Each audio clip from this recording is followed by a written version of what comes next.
Aujourd'hui, nous allons découvrir ce qu'est une racine carrée. La racine carrée s'écrit de cette manière-ci. Nous avons une sorte de V avec une longue barre et un élément qui est en dessous qui va être calculé. Ce symbole va s'appeler le radical. Et l'élément qui est calculé en dessous va s'appeler le radicand.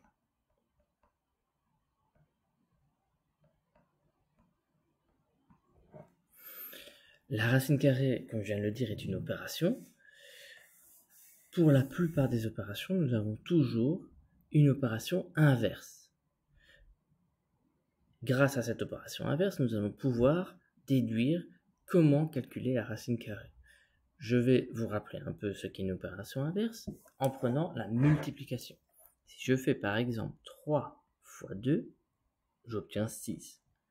On sait tous que l'opération inverse de la multiplication est une division. Et en fait, l'opération inverse nous permet de réobtenir le nombre de départ, qui veut dire 3.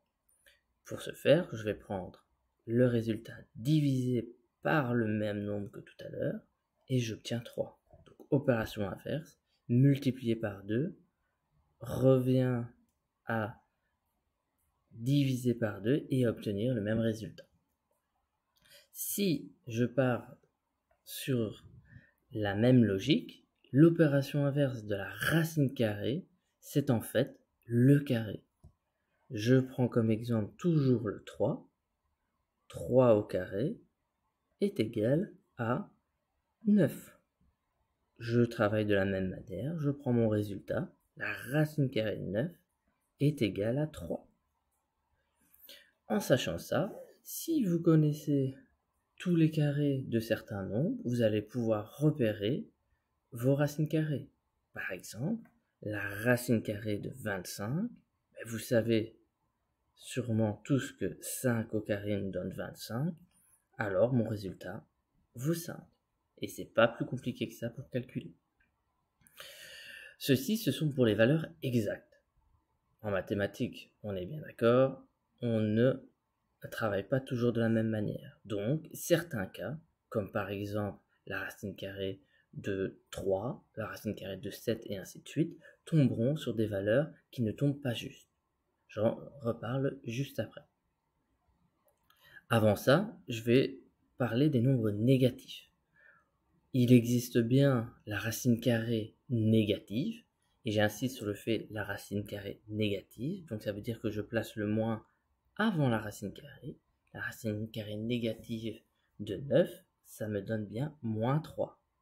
Par contre, il est interdit de noter ceci. Tout simplement pourquoi? Car est-ce que la racine carrée de moins 3, le carré de moins 3 va me donner moins 9? Non, ça va me donner 9. Il est impossible de trouver un nombre élevé au carré qui sera négatif. Donc ceci est impossible, n'existe pas, tout comme la division par 0. Je reviens sur les nombres qui ne tombent pas juste. À ce moment, vous allez devoir utiliser une calculatrice. Ici, je vous montre deux exemples de calculatrices. Ces deux calculatrices sont celles qu'on utilise le plus souvent. Et je vous montre comment effectuer la racine carrée. Ici, vous avez la touche seconde. Vous appuyez ensuite sur la touche carré. Vous voyez au-dessus qu'on a le petit symbole racine carrée. Ça va s'afficher sous cette forme-ci, avec un petit carré. Vous n'avez plus qu'à noter l'élément que vous voulez mettre sous la racine. Ici, sur ce modèle-ci, c'est encore plus simple. On appuie directement sur la touche racine. De nouveau, nous allons avoir la racine carrée avec un petit symbole. Il suffit alors de noter le nombre que l'on veut mettre sous la racine. Pour mon exemple, je vais ici faire la racine carrée de 7. J'obtiens tout un nombre. Ce nombre, je vais venir prendre une partie et venir le mettre dans mon fichier.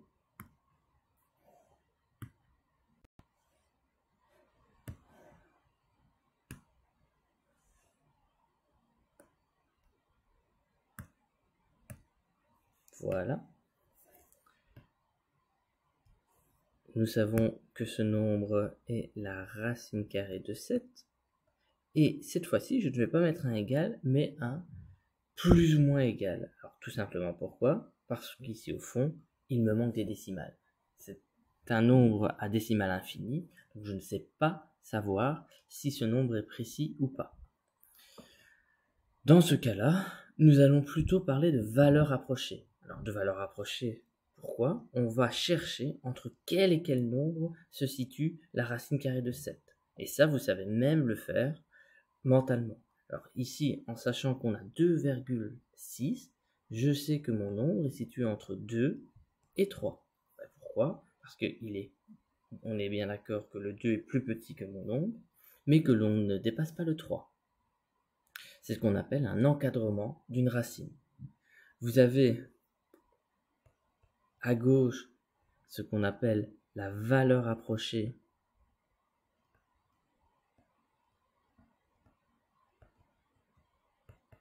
par défaut. Et à droite, nous avons la valeur approchée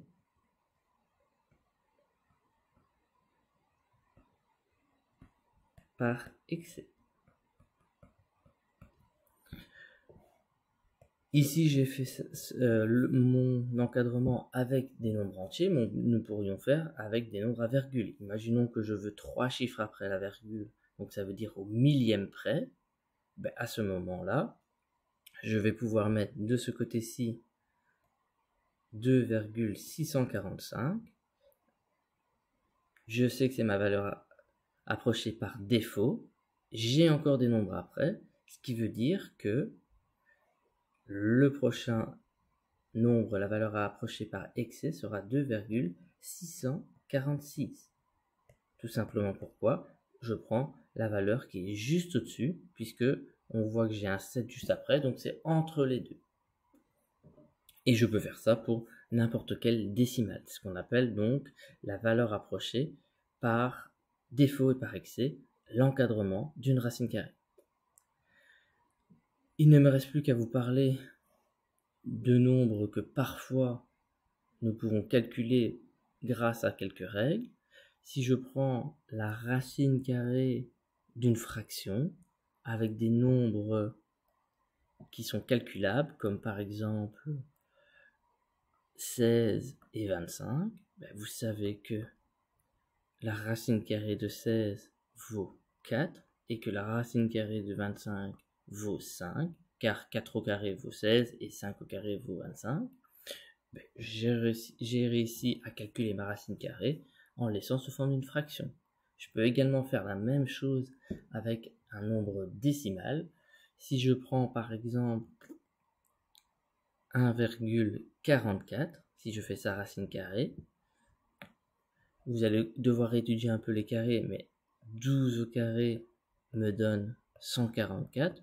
Vous voyez que ça s'approche plus ou moins.